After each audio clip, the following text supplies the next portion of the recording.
Et aujourd'hui, le lundi de Tammuz, on est le 26 juin. Et on continue notre cours commencé hier dans le Zohar sur la paracha de la semaine, Parashat Chukat. Et comme on l'a promis hier, on commence directement dans le texte. Le cours d'hier n'a pas besoin d'un résumé particulier, il était déjà suffisamment clair en tant que tel. Bien évidemment, pour ceux qui commenceraient le cours aujourd'hui seulement, il est absolument important, malgré tout, d'écouter le cours d'hier. Alors, Vaïdaber Hashem el Moshe vel Aaron lemor, Zot Chukat HaTorah, Asher Tziva Hashem lemor. Hashem s'adressa à Moshe et à Aaron, c'est le verset donc qui commence notre paracha, et il est dit Zot Chukat HaTorah. Voici la loi de la Torah, Asher Tziva Hashem lemor, qui est ordonné par Hashem, et qui va être expliqué dans les versets suivants. Donc toutes les lois concernant la vache rousse, jusqu'à sa transformation en cendre, et après le mélange des cendres avec de l'eau de source, et l'aspersion de quelques gouttes de ce mélange sur celui qui avait contracté l'impureté de mort, comme ça a été expliqué dans le cours d'hier. Alors, on continue le Zohar. Rabbi Ossi Pata. Rabbi Ossi a ouvert une porte, comme j'ai souvent expliqué.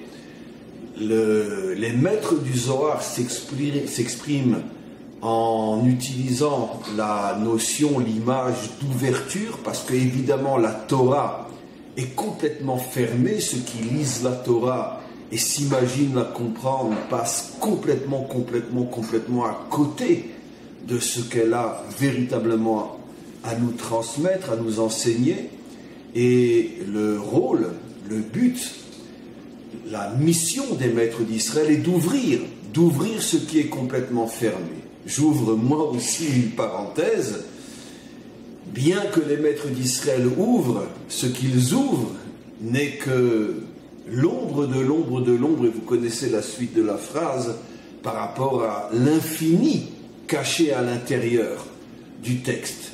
Mais disons, c'est comme l'exemple d'un coffre-fort caché à l'intérieur de centaines et de centaines de pièces, et chacune d'elles est fermée, scellée avec une porte.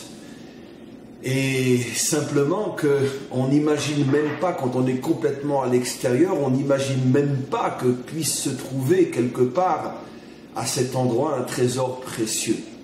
Alors viennent les maîtres et ils commencent à ouvrir les premières portes, c'est-à-dire les premières portes qui vont nous permettre de comprendre que, quelque chose se cache, quelque chose de mystérieux se cache à l'intérieur, parce qu'en ouvrant les premières portes, on prend conscience que ça amène à d'autres pièces qui sont elles-mêmes fermées, et on peut très facilement comprendre que de la même manière que sans l'ouverture des premières portes, on n'aurait même pas imaginé que quelque chose se cache, que quelque chose doit être trouvé. En ouvrant les premières portes, on commence à prendre conscience que finalement on est en présence d'un trésor caché, et que eux nous ouvrent les premières portes, et c'est à nous de continuer et d'ouvrir d'autres portes. Et peut-être que nous-mêmes, nous n'arriverons pas dans notre vie à ouvrir toutes les portes, c'est pas seulement peut-être, c'est évident, mais viendront d'autres après nous qui continueront le travail, qui ouvriront d'autres portes, et le travail continue de génération en génération. En tous les cas, Rabbi Ossi a ouvert une porte. Et il ramène un autre verset qui ressemble fortement au nôtre, qui lui aussi parle de la Torah, avec plus ou moins la même expression. Je rappelle, dans notre verset, il est dit Zot Chukat HaTorah, voici la loi de la Torah, la loi qui va être énoncée au sujet de la vache rousse. Il y a un autre verset dans un autre livre, le 5e livre de la Torah, pour ceux qui veulent retrouver, c'est le 4e chapitre, le 44e verset, où le verset dit Vezot HaTorah asher sam Moshe livnei bnei Israël. Et voici la Torah que Moshe a placée, a donnée aux enfants d'Israël. On retrouve une similitude entre les versets. Chez nous, il est dit Zot Chukat HaTorah, et voici la loi de la Torah. Et dans l'autre verset, il est dit Vezot à Torah, et voici la Torah qui a été placée devant les Bnei Israël. Alors évidemment, si j'ai ces deux versets devant moi et que le maître ne m'aide pas à comprendre où il y a une comparaison, où il y a une ressemblance, et en même temps où il y a une différence, comme on va le voir, et qu'est-ce que suppose la ressemblance et qu'est-ce que suppose la différence, bon, pour moi ce sont deux versets qui disent plus ou moins la même chose, je passe bien sûr complètement à côté. Mais regarde, Rabbi aussi nous dit, Tachazé, viens et vois, je veux t'ouvrir les yeux, je veux te montrer quelque chose que tu n'aurais jamais vu par toi-même. Milim de Oraita Kadishin Inud. Les paroles de la Torah sont complètement au-dessus de l'homme. Ila Ininun, elles sont très très très élevées. Metikin Enun, elles contiennent une profondeur, mot à mot une douceur, mais ça fait allusion à une profondeur inimaginable. Kama dirtiv, comme ce que le roi David nous enseigne dans les psaumes, Anechemadim mizaav ou mipazrav ou mitukin midvash. Les paroles de la Torah, quand on arrive à les comprendre, elles sont plus précieuses que le plus précieux des trésors. Pourquoi on compare les paroles de la Torah à un trésor? Parce que de la même manière qu'un trésor n'est pas exposé devant tous et caché de manière à ce que seulement ceux à qui ce trésor appartient, ceux qui ont le mérite, ceux qui ont le droit d'arriver à ce trésor peuvent y avoir accès, mais le grand public n'a pas accès à ce trésor. Exactement de la même manière, la Torah est comparée à un trésor, donc forcément caché, et forcément un trésor qui n'est livré, qui n'est donné à ceux qui sont les vrais propriétaires et qui ont les mérites d'accéder à ce trésor. Mais le roi David va plus loin encore, plus précieux qu'un trésor d'argent et de pierres précieuses, pour nous faire comprendre d'abord que la Torah est véritablement un trésor beaucoup plus grand que tous les trésors terrestres, mais aussi pour nous faire comprendre qu'à combien plus forte raison que ce trésor-là est caché et le grand public n'y a pas accès. Parce que si déjà un trésor matériel est caché, à combien plus forte raison un trésor qui est plus profond, qui est plus grand encore, plus précieux que ce trésor-là. Et donc, Man de Ishtadel Beoraita, celui qui se fatigue réellement dans l'étude et la compréhension de la Torah, c'est comme s'il se tenait lui-même au pied du mont Sinaï, Vekabil Oraita, pour recevoir la Torah. Ada ou dirtif, comme nous enseigne un autre verset, c'est aujourd'hui que je te donne la Torah. C'est-à-dire le verset qui pourtant fait allusion à un moment passé, le don de la Torah, un verset qui va être lu dans toutes les générations des millénaires après. Comment se fait-il que le verset est au présent, demande Rabbi aussi. Hayom Hazeh, c'est aujourd'hui que je te donne la Torah. Moshe savait très bien, le maître du monde savait très bien que ce verset, ou plutôt l'épisode du don de la Torah allait être lu des millénaires après, et donc le verset aurait dû dire au passé, en ce jour je t'ai donné la Torah. Parce qu'aujourd'hui quand je lis la Torah, je ne peux pas dire Hayom Hazeh aujourd'hui. Je devrais lire en ce jour, la Torah fut donnée. Et de là nos maîtres comprennent que évidemment il y avait une intention de nous faire comprendre que la Torah est donnée chaque jour de génération en génération à celui qui véritablement fait l'effort de la comprendre. C'est comme si aujourd'hui elle lui a été donnée. La Torah est au-dessus de l'espace-temps. La Torah, bien évidemment, ne peut pas être figée dans le passé. La Torah est au passé, au présent, au futur. Elle est en avance sur l'avenir. Et donc, automatiquement, chaque jour, chaque homme, à chaque endroit, dans chaque génération, tout celui qui fait l'effort de comprendre la Torah, de rechercher le trésor caché, c'est comme s'il la recevait aujourd'hui.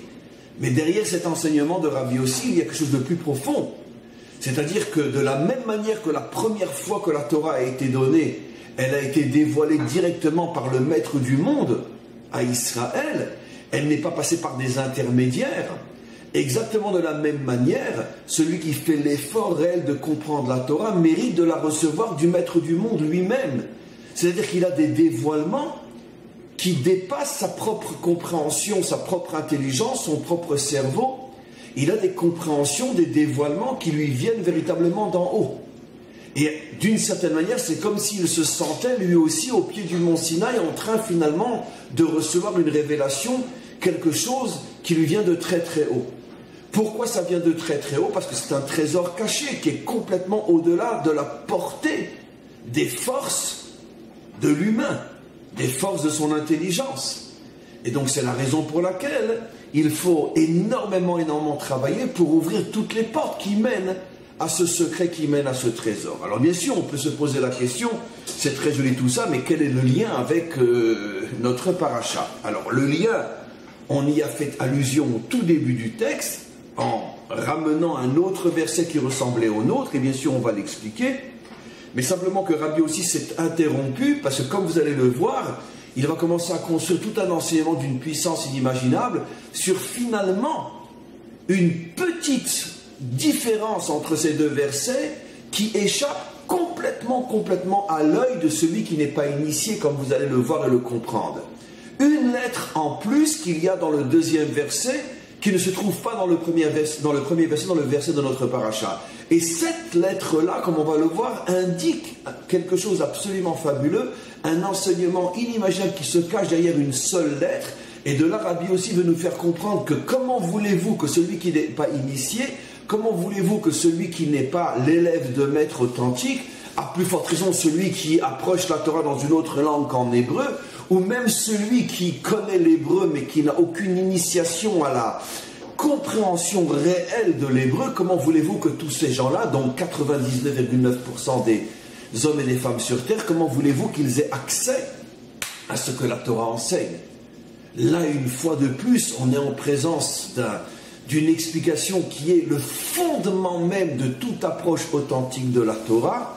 Si tu approches la Torah seul, si tu approches la Torah sans maître, si tu approches la Torah sans les maîtres d'Israël, si tu approches la Torah sans les maîtres authentiques d'Israël, tu n'as aucune possibilité de comprendre la Torah. Et ce qui est plus grave encore, tu vas te construire toute une compréhension qui n'est fondée que sur le fantasme, sur l'illusion, sur la falsification et sur le mensonge. On continue.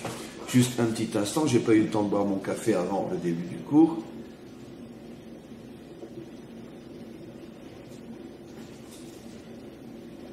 Et sans café, il n'y a pas de cours. Café turc, je précise. Quoi qu'il en soit. On reprend maintenant le texte. Tivacha zot chukat Torah. Dans notre verset, il est dit voici la loi de la Torah concernant la vache rousse. Le mot voici est écrit sans le vav. Il n'est pas dit hé voici, ve zot, comme on va l'expliquer aujourd'hui, ça peut être un petit peu technique le cours aussi. Le mot est, par exemple, une table et des chaises. Une maison. Non pas une maison, une maison et ses habitants, une voiture et son chauffeur. Quand j'énonce une série de choses et je veux associer ces choses énoncées, en français je dis « et », qui s'écrit « et ». En hébreu, c'est une lettre, à la différence du français, à la différence d'ailleurs de beaucoup de langues occidentales, où il faut un véritable mot pour dire « et », pour dire « avec ». En hébreu, c'est une lettre, « vav », ajoutée au début du deuxième mot que l'on veut associer au premier. Par exemple, « Bereshit bara Elokim et hashamaim vehet haaretz ». Au commencement, Dieu créa le ciel et la terre. Comment se dit « et » ? « V ». « V », c'est-à-dire le « vav » qui se dit en prononciation française « v ». De la même manière, lorsque je dis « Zot chukat Torah », voici la loi de la Torah, mais quand je dis dans le deuxième verset, Urti, le deuxième verset que Rabbi aussi avait rapporté, « Vezot ha-Torah », et voici la Torah. Il y a un vav au début du zot, au début du voici. Alors bien sûr, c'est une différence fondamentale. On est dans des versets de la Torah. Chaque lettre, chaque mot a une importance énorme. Rabbi aussi se pose la question, pourquoi deux versets qui se ressemblent plus ou moins, parce que dans les deux cas on dit voici la Torah, voici quelque chose concernant la Torah, pourquoi dans le verset chez nous il n'y a pas de vav, directement on nous dit voici la Torah, et dans l'autre verset, quand on nous dit que Moshe présente la Torah devant tout Israël, on dit vezot la Torah. Alors pour mieux comprendre ce qui va se passer, je suis obligé de rester très technique, mais la technicité quand il s'agit du Zohar a une profondeur infinie. Le problème c'est que dans le deuxième verset, où l'expression « voici la Torah » est introduite par un vav, qui donc vient rajouter quelque chose, le problème c'est que ça vient rajouter quoi? Quand je dis « une table et des chaises », le ciel et la terre, l'océan et les poissons, la terre et les créatures, j'ai deux choses, et je dis le mot « et » ou le « vav » en hébreu, la lettre « vav », parce que je rajoute quelque chose à quelque chose. Mais là, dans le verset qui parle de la présentation de la Torah par Moshe, de la Torah à tout Israël, il est dit « Vezot » et voici la Torah. Le gros problème technique, grammatical qui se pose, c'est qu'il n'est rien dit avant. Généralement, on dit « et » quand on a dit quelque chose avant et on rajoute. Vous comprenez tous et toutes ce que j'explique. Mais là, le verset commence par l'expression « et voici ». Qu'est-ce que vient rajouter le vav? Qu'est-ce que l'on a dit avant qui nécessite ici un vav? Et donc, comme on va le voir, Rabbi aussi va nous expliquer, et là, bien sûr, il faut un maître d'Israël pour expliquer cette chose-là, que bien évidemment que l'hébreu biblique a des profondeurs infinies, et là on rentre vraiment dans le secret de la technicité, c'est que, évidemment, même un Israélien, je vous assure, qui n'a appris l'hébreu qu'à l'école et à l'université, sera incapable de comprendre ce que Rabbi aussi dit ici. Parce que l'hébreu moderne est à des années-lumière, il est en avance d'années-lumière sur le français par rapport, bien sûr, à l'hébreu biblique. Mais même l'hébreu moderne lui-même est encore à des années-lumière de l'hébreu biblique. Puisque c'est finalement l'hébreu biblique réduit à sa forme la plus, on pourrait dire, la plus basique, la plus extérieure, la plus superficielle, la plus matérielle, la plus moderne. Un langage moderne, mais qui est complètement déconnecté de sa source profonde qui est l'hébreu biblique. Même si, encore une fois, l'hébreu moderne est des milliards de fois plus proche de l'hébreu biblique que le français ou toute autre langue. Mais ça reste malgré tout une langue moderne. Ça veut dire qu'il n'a pas toutes les profondeurs, toutes les subtilités, tous les secrets cachés dans l'hébreu biblique. Et donc, qu'est-ce que va expliquer Rabbi aussi? Que le vav en hébreu est appelé vav achibour. Apprenez un petit peu l'hébreu avec moi. Vav achibour, le vav qui attache. Chibour veut dire rattacher. Le ciel et la terre. La table et les chaises. Les deux mots sont rattachés par le « et ». Donc, Vav Achibour. Mais ce Vav Achibour indique aussi une qualité, c'est-à-dire la capacité d'unifier. Au-delà de l'aspect technique, grammatical, où pour utiliser le Vav, pour utiliser le « et », il faut que j'ai 2, 3, 4, 5 choses qui justifient l'utilisation du « et », n'oublions pas, Rabbi, aussi qu'on est ici dans un texte biblique. Et la Bible ne parle pas que de l'aspect technique, que de l'aspect matériel, que de l'aspect grammatical. Un verset a sa structure grammaticale, mais la grammaire fait allusion à des milliards d'autres choses que la grammaire elle-même. Et essentiellement, la Torah est un livre qui transmet des messages, qui transmet des idées, qui transmet des enseignements.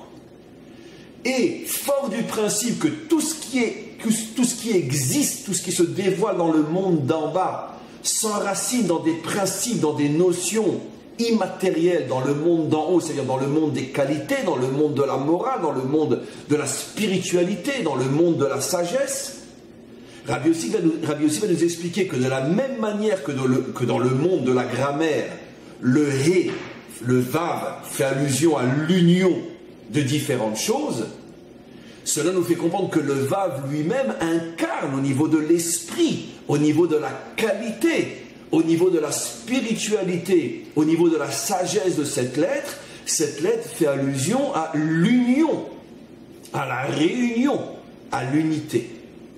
Et donc, nous explique Rabbi aussi, c'est la raison pour laquelle le verset qui dit « Vezot à Torah » et « Voici la Torah » ne peut en aucun cas être compris selon l'aspect technique, grammatical, puisque là, le Vav ne vient rajouter rien à rien, puisque avant ce verset, il n'y a pas d'autres versets qui se rajoutent à ce verset, il n'y a pas d'autres mots, d'autres notions. Le verset commence lui-même avec un « et ». Donc rien n'a été dit avant qui pourrait justifier l'apparition du « et ». Donc automatiquement, Rabbi aussi nous fait comprendre ici qu'il ne faut pas rester au niveau de la grammaire, au niveau de la technique. Il faut comprendre que ici, l'intention du verset est de nous expliquer la qualité de la Torah, qui a un pouvoir unificateur, un pouvoir de réunir, un pouvoir d'unir. La Torah est la force qui réunit, qui unifie. C'est la raison pour laquelle, lorsque Moshe présente la Torah à tout Israël, il dit « Vezot à Torah ». Il ne dit pas seulement « Voici la Torah », mais c'est comme s'il nous disait « Vav Zot à Torah ». On va couper le mot « Vezot », je vais mettre le Vav d'un côté, je vais dire « Vav Zot à Torah ». Zot à Torah, voici la Torah. Et qu'est-ce qu'elle est la Torah? La Torah, elle est un Vav.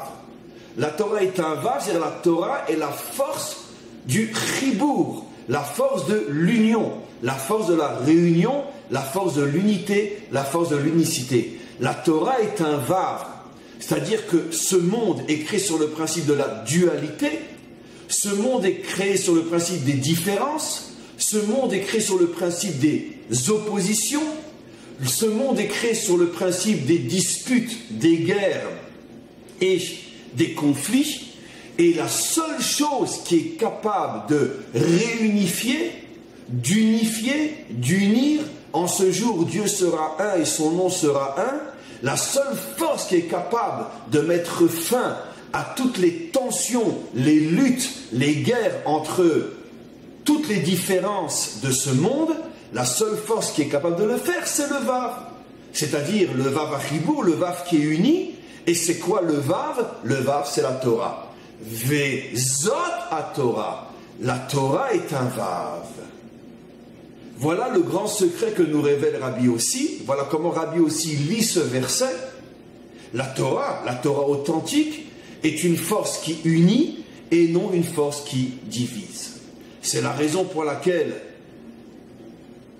d'après les secrets de la Kabbalah et au niveau des sphirotes, au niveau des attributs divins, on nous explique que la Torah émane de l'attribut de Tiferet. L'attribut de Tiferet, c'est, on pourrait traduire en français l'attribut de l'harmonie, l'attribut de l'arc-en-ciel, c'est-à-dire que l'union, l'harmonie entre toutes les couleurs, entre toutes les facettes, entre toutes les différences, du blanc jusqu'au noir. Ça, c'est Tiferet, l'attribut de l'harmonie qui unit, sans les faire disparaître, toutes les différences. Donc, Vezot à Torah, la Torah est un Vav. Maintenant, vous comprenez aussi ce mystérieux enseignement au sujet des louchot, au sujet des tables de la loi. Nos maîtres nous disent, pourtant, j'imagine qu'ils n'ont pas été mesurés, que les louchot, que les tables, mesuraient 6 téphars sur 6 téphars. Le téphar, c'est une mesure biblique qui correspond aujourd'hui plus ou moins à 10 cm, 9,8 cm très exactement. Les louchot étaient carrés et elles mesuraient 10 téphars de haut et 10 téphars de large. 6 téphars de haut et 6 téphars de large. Alors bien sûr, l'idiot qui prend ça au premier niveau, il dit « Ah, ils ont été mesurés, ils ont vu que... » Évidemment que non. Nos maîtres n'enseignent jamais quelque chose qui se limite à l'aspect terrestre, technique, physique, matériel. Qu'est-ce que nos maîtres en ont à faire de savoir combien mesurer les louchot? Ce qui compte, c'est ce qui a marqué dedans, pas la mesure. Évidemment. C'est comme si tu vois quelqu'un qui arrive avec un smoking magnifique, un habit magnifique, et au lieu de dire « Waouh, comme ça te va bien, waouh, que t'es beau », tu sors 1 mètre, tu commences à mesurer. Ah, 1,50 m sur 40 cm, il est fou, il est malade. Qu'est-ce que ça peut te faire comme ça mesure? C'est beau, un point, c'est tout. Donc, qu'est-ce que veulent dire nos maîtres en nous enseignant que les louchot faisaient 6 sur 6? Mais c'est le cours d'aujourd'hui. que la qualité des louchot, c'est l'union entre tous les aspects contraires de ce monde. Et l'union est représentée dans l'alphabet hébraïque, surtout thoraïque, par la lettre Vav, qui est la lettre du Chibour. Vav, la lettre du Chibour. Bien sûr, on va expliquer un peu plus que ça. Pourquoi précisément cette lettre? Parce qu'à chaque fois que tu veux unir en hébreu, tu dis V, tu mets un Vav. Et donc, c'est la qualité de l'union.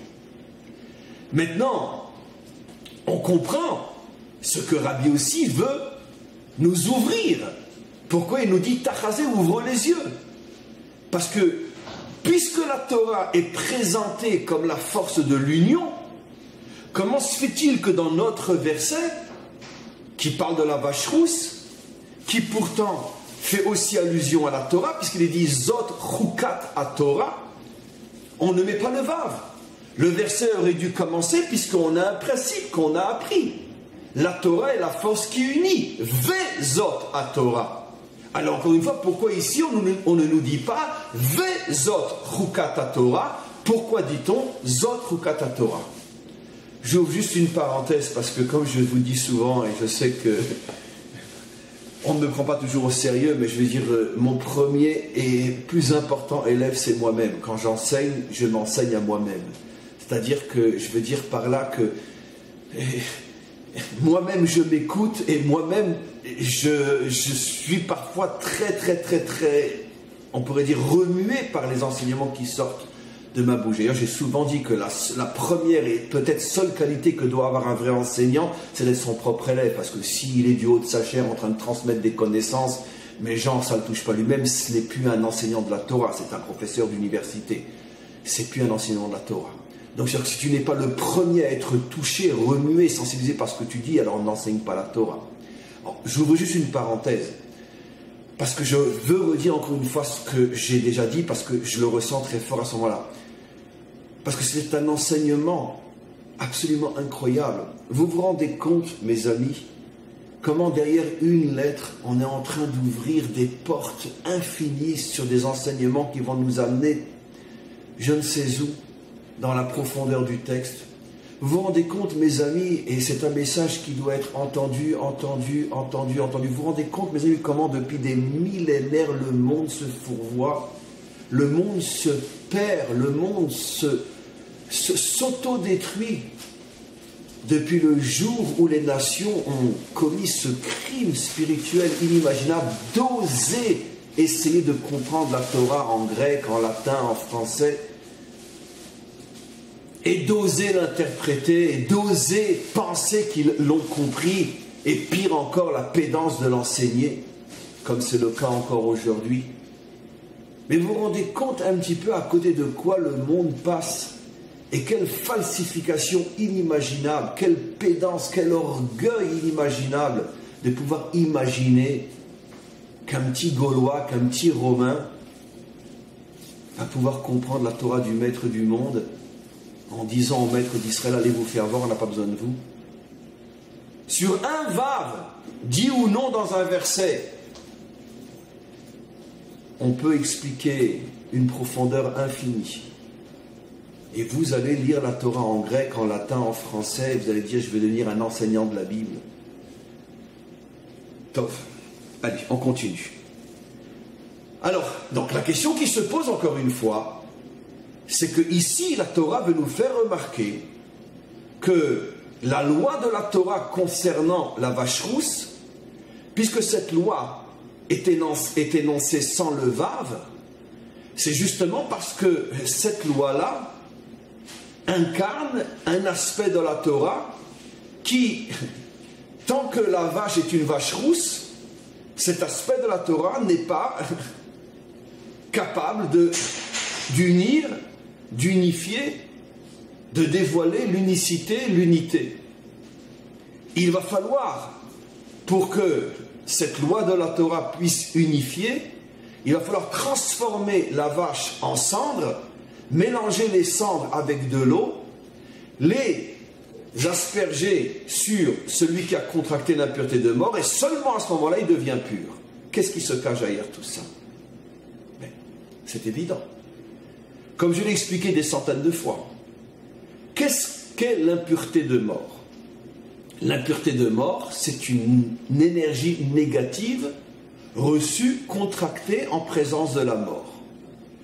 Pourquoi la mort dégage cette énergie négative? Parce que la mort est le symbole même de la désunion, de l'impossibilité d'unir, de réunir et de garder unis.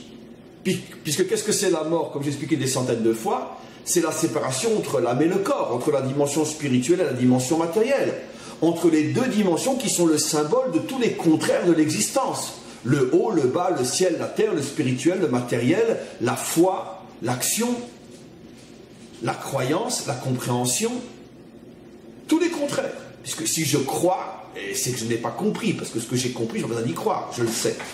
Si je sais, je n'ai pas besoin de croire. Si je place ma confiance en Dieu, c'est que je sais que je ne peux pas atteindre cette chose-là par ma propre action.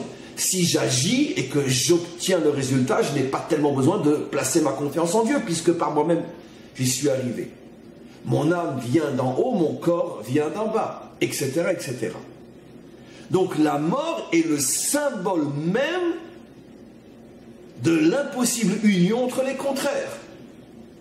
La mort dégage une énergie négative qui est une énergie qui, justement, en nous, nous fait vivre aussi dans cette division, dans cette désunion. Qu'est-ce qu'est un homme impur?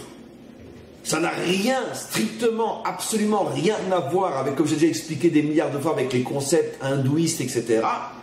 Malheureusement, quand on traduit en français, tout de suite, on pense, on fait référence à des notions, parce que, évidemment, on a traduit, donc on a assassiné. Mais le mot « Touma » veut dire, comme j'ai expliqué des centaines de fois, fermeture. C'est-à-dire, je suis enfermé dans ma vision, dans ma compréhension, dans ma sensibilité, et je n'ai aucune possibilité de m'ouvrir à une autre vision, une autre compréhension, une autre sensibilité. C'est et moi, et moi, et moi. D'accord ? Je suis chrétien, je ne peux en aucun cas supporter les juifs et les musulmans. Je suis musulman, je ne peux en aucun cas supporter les juifs et les chrétiens. Je suis juif, je ne peux en aucun cas supporter les chrétiens et les musulmans. Je suis blanc, je ne peux en aucun cas supporter les noirs. Je suis noir, je ne peux en aucun cas supporter les blancs. Je suis de droite, je ne peux en aucun cas supporter ceux qui sont de gauche. Je suis de gauche, je ne peux en aucun cas supporter ceux qui sont de droite. Je suis un homme spirituel, je suis un philosophe, je ne supporte pas les matérialistes, les techniciens, je ne les supporte pas. Je suis un technicien, je suis un ingénieur, je suis un homme terrestre, je ne supporte pas les penseurs, les parleurs, les artistes, les philosophes, je ne supporte pas. C'est ça la Touma. Le monde entier est tamé. Tous les hommes et toutes les femmes sont tamés. C'est un état psychologique qui est l'essence même de l'humanité et de l'histoire humaine. Et moi, et moi, et moi. Voilà le grand secret de la Touma. Comment se fait-il qu'on est tamé? Parce qu'on porte tous la mort en nous. C'est-à-dire, même avant de mourir, on a déjà potentiellement la séparation en nous, puisque tôt ou tard, l'âme et le corps vont être séparés. Donc on est des morts vivants. C'est la raison pour laquelle, psychologiquement, spirituellement, moralement parlant, chacun vit dans son trou noir et ne voit que lui et refuse les autres. Ça, bien sûr, c'est l'homme 100% naturel. C'est celui qui est complètement toxique. Parce que le 100% naturel, ce n'est que et moi, et moi, et moi. La Torah nous a été donnée parce que la Torah est la seule et unique force au monde qui peut faire sortir l'homme de ce trou noir, l'ouvrir à autre chose que lui-même. L'ouvrir, lui permettre d'accepter, d'apprécier, d'aimer, de tendre la main et, main dans la main, construire un monde meilleur. Je ne te demande pas d'être moi. Je n'ai aucune envie d'être toi. Mais ensemble, nous formons le monde que nous allons construire. La délivrance finale. Il n'y a que la Torah qui peut amener l'humanité à cela. C'est la raison pour laquelle Vezot la Torah. Et voici la Torah. Mais le mort, ou celui qui a contracté l'impureté de mort est l'absolu contraire, comme je viens d'expliquer. Maintenant, qu'est-ce qui se passe? La vache rousse, en tant que telle, c'est pas elle qui va faire sortir cette énergie négative, qui va redonner à cet homme-là sa pureté, qui va réintroduire dans cet homme-là des forces positives qui vont l'amener vers l'ouverture, vers la tolérance, vers le respect, vers l'amour de la différence. Non. C'est cette vache, on va, d'une certaine manière, la détruire, la transformer en cendre. Les cendres viennent de cette vache, c'est toujours elle, mais dans un état, on pourrait dire, de presque disparition.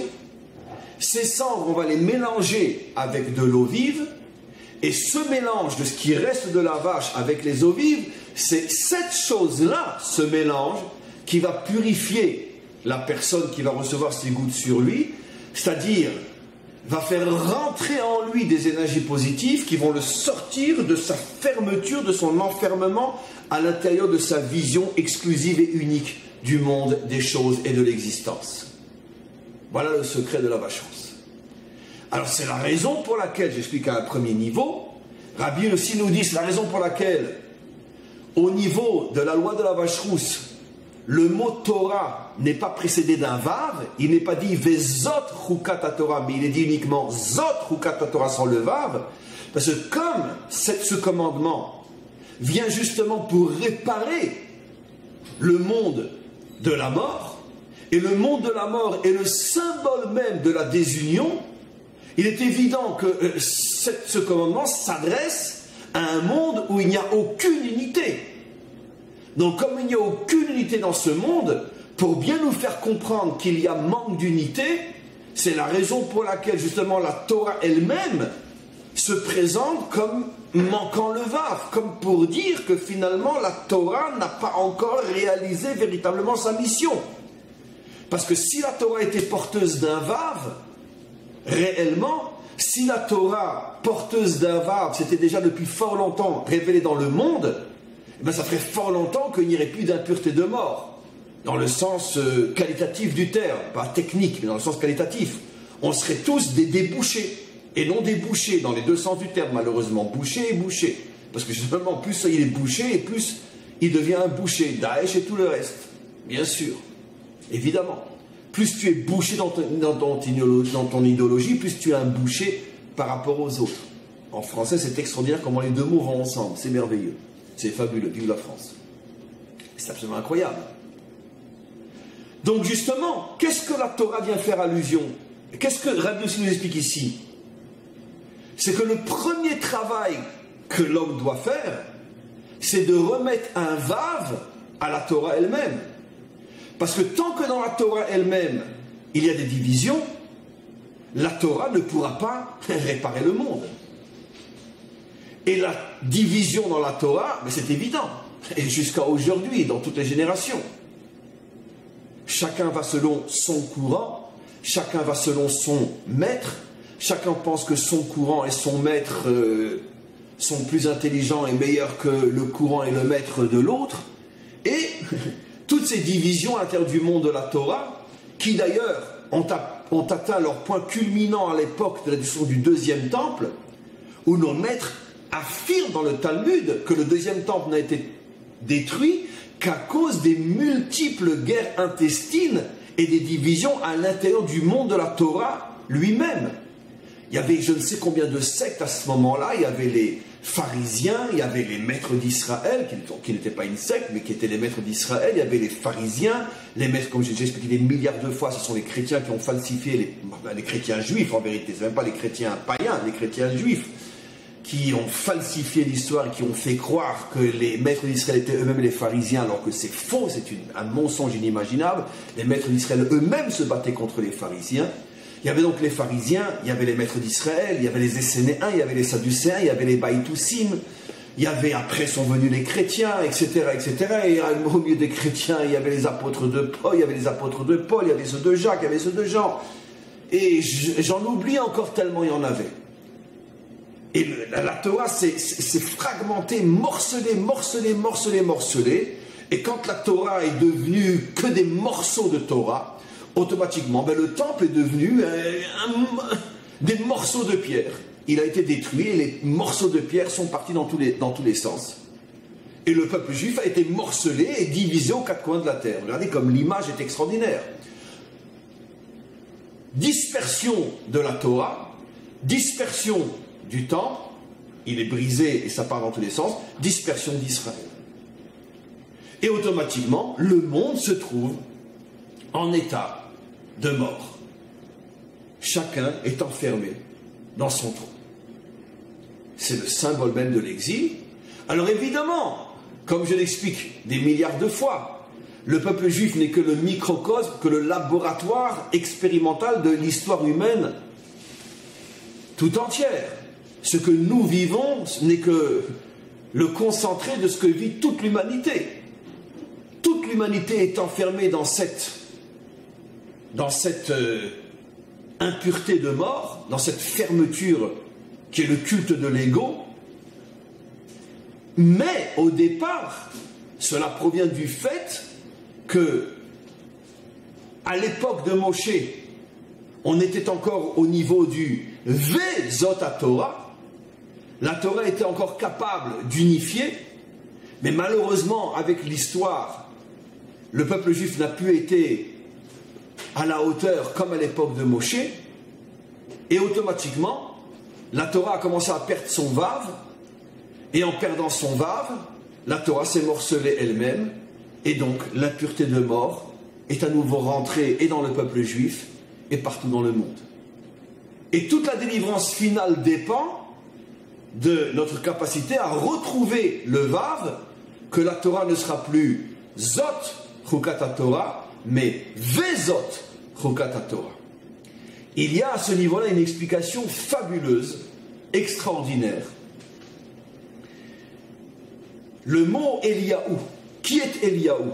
Eliaou, le prophète, d'après notre tradition, est celui qui va venir préparer le monde, juste avant la délivrance finale, préparer le monde à recevoir le Mashiach, les dévoilements de la délivrance finale. Comment, quoi, qu'est-ce, peu importe qui vivra verra, mais en tout cas, restons au niveau de la tradition. Le mot Eliaou est écrit dans toute la Bible, avec un vav à la fin, Eliaou, He Vav. Le mot Yaakov, le troisième père, le père des tribus d'Israël, le père d'Israël, est écrit dans toute la Torah sans vav. Yud, Aïn, Kuf, Bet, sans vav. 5 fois dans toute la Bible, le mot Eliaou est écrit sans vav, donc il se dit Elia. Quand on ne met pas le vav à la fin, ça fait Elia. Et les 5 fois où Eliaou perd son vav, c'est Yaakov qui prend le vav, Yaakov, entre le kouf et le bet, on met le vav. Qu'est-ce que c'est cette histoire-là? Le mot Yaakov ne s'écrit jamais avec un vav. Si quelqu'un ici en Israël, même en hébreu moderne, quelqu'un écrit le mot Yaakov avec un vav, à l'école, le professeur va dire c'est une faute. Le mot Eliaou s'écrit toujours avec un vav. Si quelqu'un écrit le mot Eliaou sans un vav, à l'école, on va lui dire c'est une faute. Comment se fait-il que dans la Torah, qui forcément parle le mieux l'hébreu qu'à l'école, 5 fois Eliaou perd son vav, et 5 fois c'est Yaakov qui récupère ce vav? Nos maîtres, bien sûr, vont expliquer d'une manière complètement codée le secret de cette anomalie. Ils vont dire Yaakov a confisqué le vav à Eliaou et a dit à Eliaou, je ne te le redonnerai que lorsque tu viendras annoncer la délivrance de mes enfants. Magnifique petite métaphore. Mais qu'est-ce que cela veut dire? Si je vous avais donné cette métaphore à expliquer sans le cours d'aujourd'hui, personne ne peut y arriver. Avec le cours d'aujourd'hui, grâce à Rabbi aussi, grâce aux Zohar, on comprend. Le vav représente justement la force unificatrice de la Torah. Cette force unificatrice de la Torah a été perdue il y a des siècles déjà. Et cette perte est la cause de tous les exils d'Israël, qui est l'incarnation de l'exil du monde, comme j'ai déjà expliqué des milliards de fois. Comme Eliaou doit annoncer la délivrance, ce qui veut dire que Eliaou vient ramener le Vav à la Torah. Et donc, automatiquement, Yaakov dit, prépare le monde à recevoir le Vav, et je te redonnerai ton Vav. Voilà ce que ça veut dire. C'est-à-dire, prépare le monde à retrouver une Torah qui a la force d'unir et non de séparer. Extraordinaire. Maintenant, mes amis, vous comprenez le secret de la brisure des tables. Waouh, quelle explication. Quelle merveille. Les tables, qu'avons-nous dit? Elles mesuraient 6 sur 6. Les tables incarnaient la Torah telle qu'elle était au départ, la force de l'union. L'union fait la force d'ailleurs. Que signifie le fait que Moshe a cassé les tables? Et ça, ce sera le cours de demain, lié à la faute du veau d'or. C'est le cours de demain, si Dieu veut. Qu'est-ce que signifie que Moshe a cassé les tables? Cela signifie qu'il a cassé le Vav. Ça veut dire qu'en vérité, Moshe a témoigné du fait que le Vav n'aurait pas la vie longue. Cette force qu'a la Torah d'unifier, malheureusement, a été perdue pratiquement dès la faute du veau d'or. Mais ça, j'en dis pas plus, ce sera le cours de demain. Quoi qu'il en soit, on revient maintenant à ce qu'on explique. Il manque un Vav dans notre verset pour nous faire comprendre que si la Torah était la Torah du départ, celle que Moshe nous a donnée, Vezot la Torah, et voici la Torah, on n'en serait pas arrivé à devoir purifier les gens de l'impureté de mort, parce que ça fait longtemps que l'impureté de mort aurait disparu. Alors maintenant, pour terminer le cours, et peut-être aller aux questions s'il y en a, quelle est l'allusion dans le fait qu'on brûle, on transforme la vache en cendre? Bien sûr, demain on expliquera pourquoi la vache, etc. On ne peut pas tout expliquer aujourd'hui. Quelle est l'allusion? L'allusion, c'est le bitoul, c'est l'annulation totale. Et là, l'allusion est facile à comprendre. Qu'est-ce qui fait que chacun est enfermé dans son trou noir et finalement rend un culte à son propre ego en appelant son ego Dieu, mais en vérité il ne fait que se servir lui-même. Et moi, et moi, et moi. Mais tout simplement, c'est l'orgueil. L'orgueil qui est le refus d'accepter autre chose que soi-même, qui peut être aussi bien, si pas mieux que toi-même. Qui te dit que sa pensée, sa manière de penser n'est pas aussi bonne et peut-être meilleure que la tienne?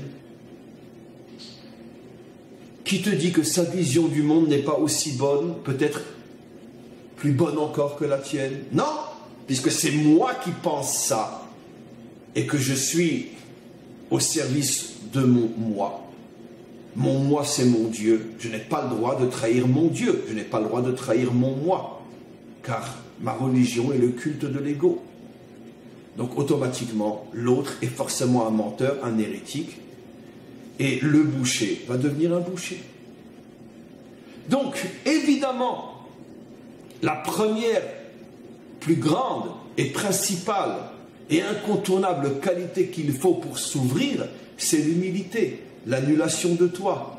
Accepter que quelque chose d'autre que toi-même puisse exister et peut-être mieux que toi-même. C'est ça l'annulation totale de la vache qui était rousse, qui incarne la puissance, qui incarne la vie, la vitalité. Elle se transforme en cendre pour dire je m'annule totalement pour laisser de la place à l'autre.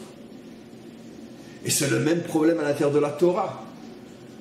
Ma vision, mon maître, ma compréhension de la Torah. Si mon maître, ma compréhension, ma vision sont remplis d'orgueil, automatiquement je vais repousser, dénier tous ceux qui ne sont pas comme moi. C'est malheureusement le lot de la grande majorité d'entre nous.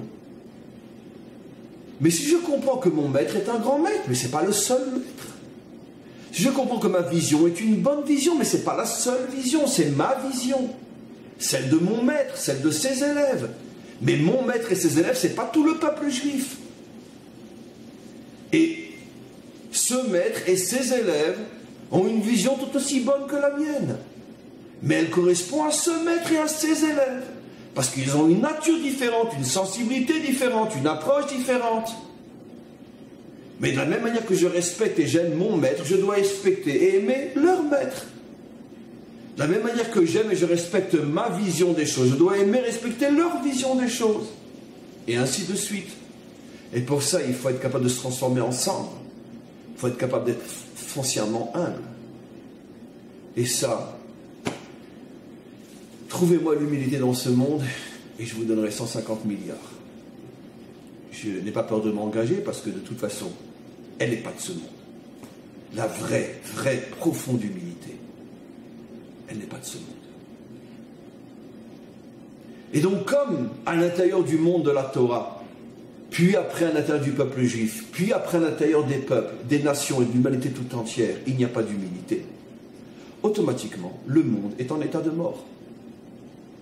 Et tout le travail est de retrouver le vave, de retrouver la force qui unit.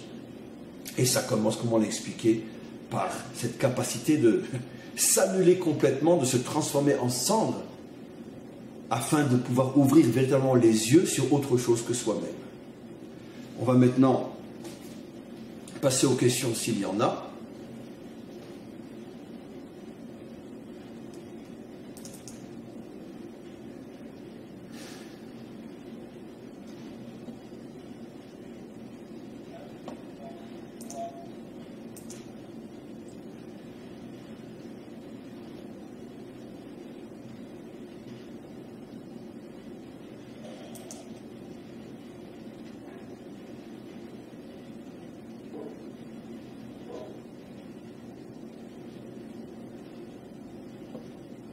Alors, il y a une question, mais je ne sais pas si elle est d'aujourd'hui ou d'hier.